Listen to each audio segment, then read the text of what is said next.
Have you ever seen a place where time itself feels like it has stopped? Where every broken window, every creaking floorboard, and every abandoned barn seems to hold a secret? Deep in the countryside, far from the main roads and the noise of the city, there is a farm that no one dares to buy anymore. Once it was full of life, the sound of animals, the smell of fresh hay, and children playing in the fields. But now, it's nothing but silence. Silence and whispers. Local people say the farm is cursed, that those who set foot there hear things they cannot explain, and sometimes see figures that shouldn't exist. Some say a family disappeared there without a trace. Others talk about screams in the barn at night. And a few even claim they saw a man standing alone in the fields long after he was supposed to be dead. Tonight, we are going to uncover the truth. Three terrifying stories, three real accounts that all lead back to one place: the abandoned farm. If you think an old farmhouse can't be scary, I promise, after this video, you'll never look at farmland the same way again. So, are you ready? Asterisk Story 1. The locked room. There's an old saying: every farmhouse has a room you don't go into. For the Johnson family, that room was upstairs, at the end of a narrow hallway in their newly purchased farmhouse. They had just moved from the city, hoping to start a simpler life in the countryside. The property was cheap, almost suspiciously cheap, but the couple convinced themselves it was just because the farm had been abandoned for decades. The realtor said the house needed a little love. What he didn't mention was the door upstairs that it was heavy, old, with peeling paint. A thick iron padlock sealed it shut. When Mr. Johnson asked about it, the realtor shrugged. Probably just storage. The previous owners never opened it. Some things are best left alone out here. It was meant to be a joke, but no one laughed. The first week was normal. They unpacked, cleaned, and got used to the quiet nights. But their youngest daughter, Emily, kept asking questions. "Mom," she whispered one night, "why is someone crying upstairs?" Her mother froze. "There's no one upstairs, sweetheart.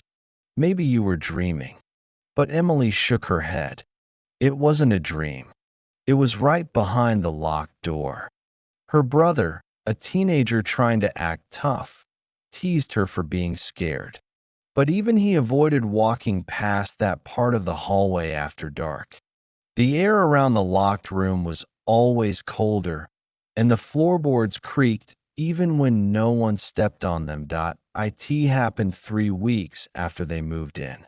A storm was raging outside. Thunder shook the windows, and rain pounded the roof. That's when they heard it, a loud metallic clang from upstairs. Mr. Johnson grabbed a flashlight and went to check. His wife begged him not to, but he insisted. Slowly, he walked down the dark hallway, the beam of light trembling in his hands. When he reached the locked room, he froze. The padlock was gone. The door was standing slightly open, swaying with the wind from a cracked window inside. With his heart pounding, he pushed the door wider. Dust filled the air. The room was almost empty. Almost in the center stood a small, rotting wooden chair. Next to it, deep scratch marks carved into the walls. Hundreds of them, some high, as if someone had clawed desperately while standing. Others low, almost on the floor, as if they had crawled. And then he saw the stains. Dark, reddish-brown, soaking the wooden floorboards beneath the chair. That night, no one slept. The family gathered in the living room, trying to convince themselves it was nothing, just some old stains, some rodents scratching at the walls. But then Emily spoke again. She's mad because you opened the door, she whispered. Who? Her mother asked.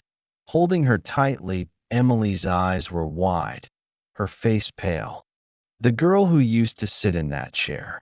She told me her name is Anna. She said she's still waiting. The parents exchanged a terrified glance. Emily had never been inside the room. She hadn't even seen the chair point. 2 nights later, the Johnson family packed their belongings in a panic. The decision wasn't sudden. It was forced at exactly 3 a.m. The entire house shook with a deafening slam. The upstairs door had closed on its own. They rushed out of their rooms, only to find Emily standing at the end of the hallway, facing the locked room. Her small hand was pressed against the door. Her lips moved as if whispering to someone on the other side. When her mother screamed her name, Emily turned her head slowly. Her eyes were not her own. They were dark, almost completely black. She wants me to stay, Emily said in a voice that wasn't hers. She's so lonely. At that moment, every light bulb in the house shattered.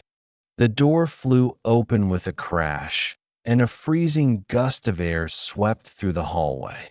They dragged Emily out of the house, kicking and screaming, and never looked back.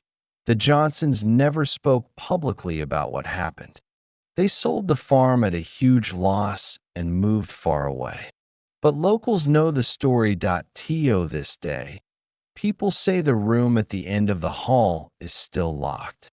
Not because of any padlock, but because something on the other side doesn't want you to leave once you step inside. And if you stand outside that farmhouse on a stormy night, some swear they still hear it.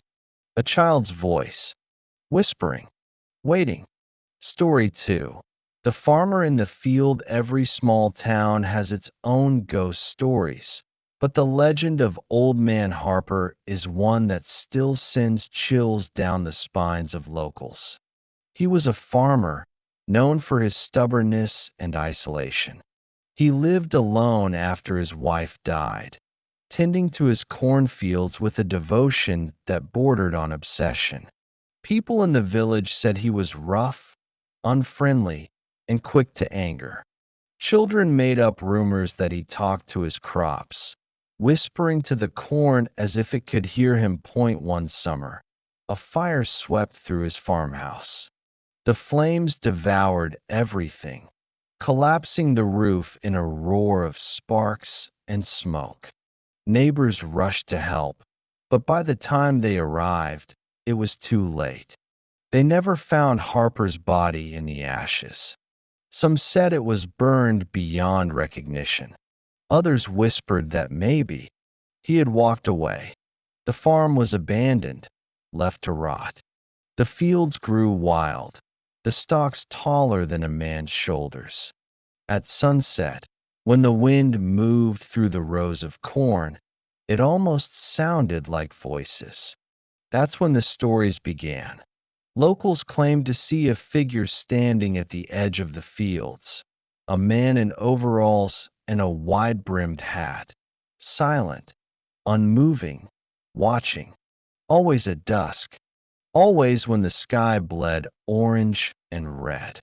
They said it was Harper, still guarding his land, still waiting. Years later, a group of teenagers decided to test the legend. They had heard the stories their whole lives, but they didn't believe them. On a late August evening, they parked their truck near the broken fence and dared each other to go into the cornfield. At first, it was almost fun. The dry leaves rustled around them, and they laughed nervously as they pushed their way through the stalks. But the deeper they went, the darker it got. The setting sun barely pierced the dense rows. Soon, all they could see were endless walls of corn. Which way's the road? One of them asked. Nobody knew. That's when they heard it. The slow crunch of footsteps. Not theirs. Something heavier, deliberate.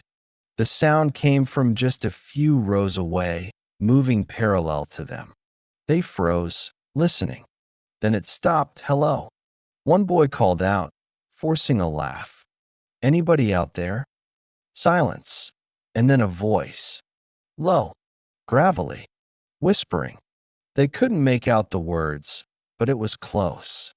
Too close. Panic set in. They ran, pushing through the corn blindly, trying to find the edge of the field. But the stalks seemed endless, twisting them in circles. One boy tripped and fell, scraping his hands on something half buried in the dirt. It was metal, an old, rusted shovel. Dried stains marked the blade. When he looked up, he saw him. Just a few feet away stood a tall figure. Overalls, a wide-brimmed hat that hid his face. In his hand, another shovel, not rusted, but gleaming as if freshly sharpened. The man didn't move. He just stood there, the shadow of his hat covering his eyes. But the teens swore they could feel his gaze, cold and unblinking. They ran until their lungs burned. Finally, they stumbled out onto the dirt road, gasping, their clothes torn. But when they turned back to look at the field, there was nothing there, just the corn swaying gently in the breeze. They never went back. None of them spoke about it publicly. But one of the boys, the one who found the rusted shovel, kept it hidden in his garage. He said sometimes, late at night, he hears footsteps outside his house.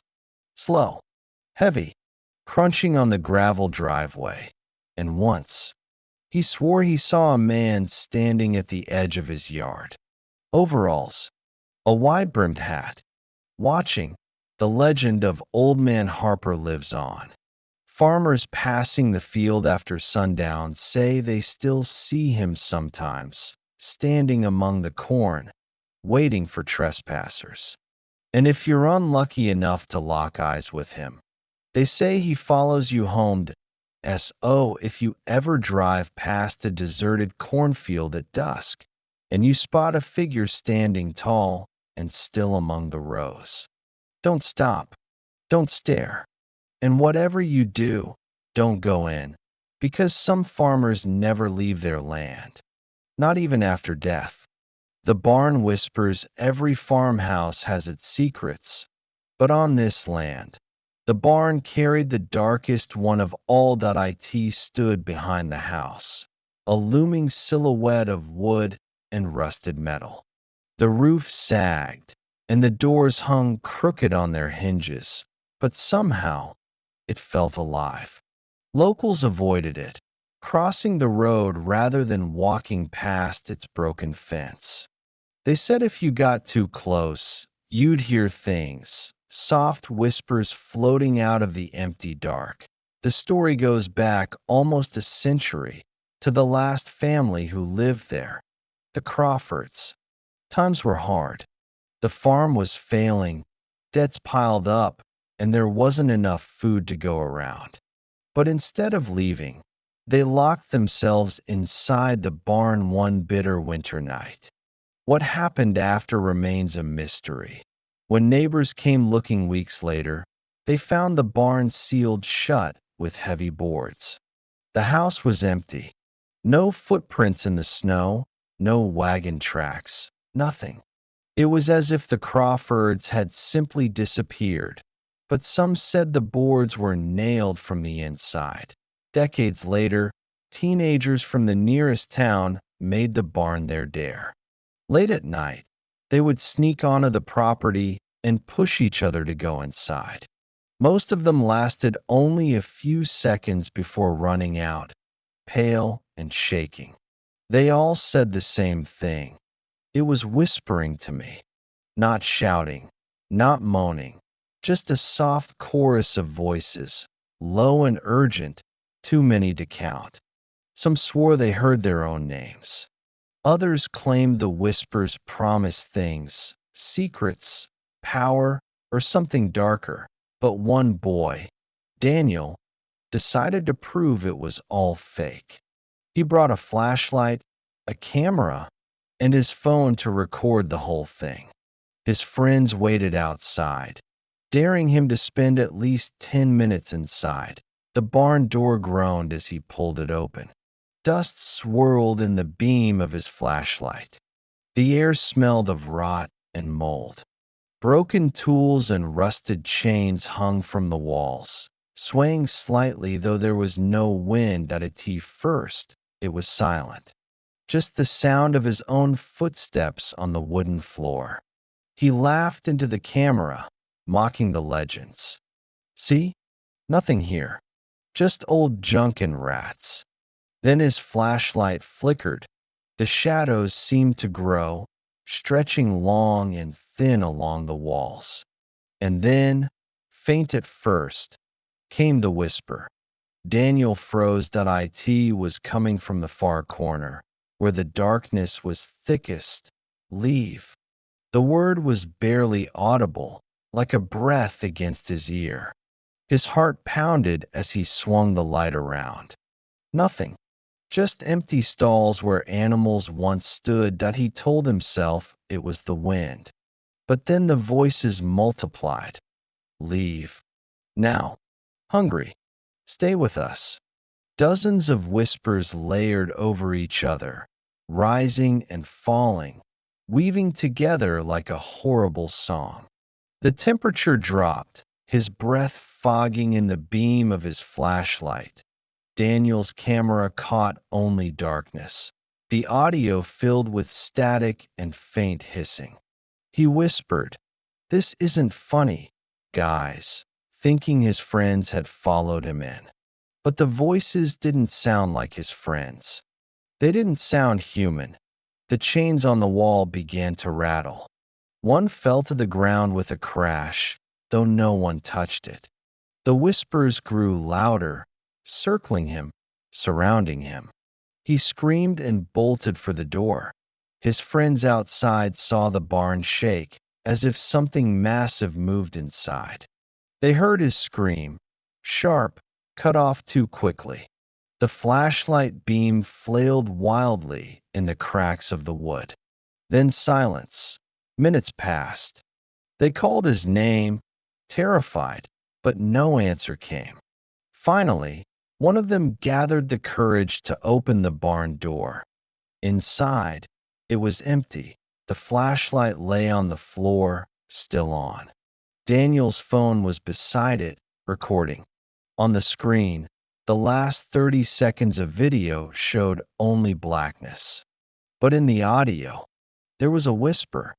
Clear, distinct, mine. Daniel was never found. Today, the barn still stands. No one goes inside anymore, not even the bravest trespassers. Hunters claim to hear voices drifting from the wood at night. And travelers say they've seen shadows moving behind the slats even when the barn is empty. The locals warn, if you step inside, you might not come back out. And if you do, you'll never be the same, because the barn doesn't just whisper. It listens, and it keeps what it wants. Asterisk asterisk as the sun sets over the abandoned farm. The wind carries whispers through the empty fields. The locked room, the restless farmer, and the haunted barn. These are not just stories. They are warnings. Warnings about the things that linger long after people have gone. You may think it's all fiction, but the locals know better.